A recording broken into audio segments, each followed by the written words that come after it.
This is Echo. He's a barn owl. And Ashley, I don't want to get the microphone too close because he really didn't like it. He might think it's something to eat. I'm not really sure. All right, so Ashley, you're part of Earth Rangers. You're traveling around to schools. You're making a pit stop here. Thank you so much. But what is Earth Rangers all about and Echo here?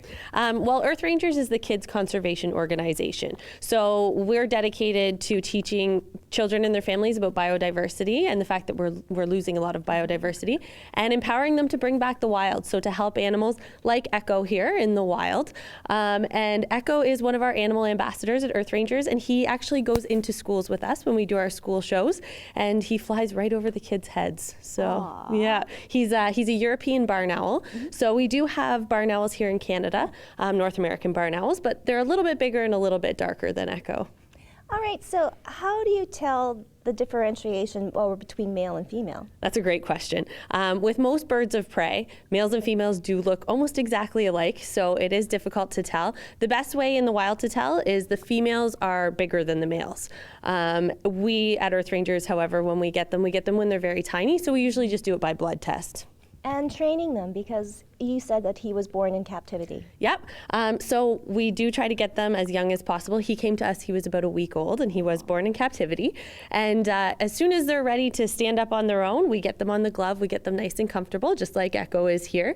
And then we move on to teaching them to fly. So we don't literally have to flap our wings and teach them how to fly. That is an instinct. But we have to teach them to fly to the right places. So what we usually want them to do is fly to a perch and then back to us on the glove. Mm-hmm. So we use positive reinforcement. So that means if he does what we want him to do, he gets a piece of food. So that would be mouse or rat. And then if he doesn't do what we want him to do, they're not punished or anything.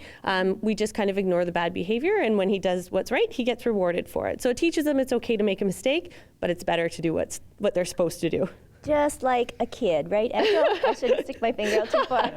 Oh, but you know what? He's just so beautiful. But I guess the pleasure of bringing him to kids and letting kids see him must be really cool. Oh, it's a great experience. When kids see him in a school gym, he literally flies right over their heads. So we've had a great response here in Winnipeg. We've already been to 8 schools here in Winnipeg. We have 2 more on Monday. And the best thing I think for the schools is that we're actually able to do the shows for free for them. And that's thanks to a great sponsor. Great West Life has been a long-term supporter of ours. So it's been amazing for us and for all of the students here in Winnipeg. So most asked question from the kids? Usually what do they eat is a big one, yeah. And so barn owls will eat mice and rats. That's a big reason I think why they like to live in barns, because they can always find lots of mice and rats in there. Well, thank you so much, Echo, and thank you so much for not eating the microphone.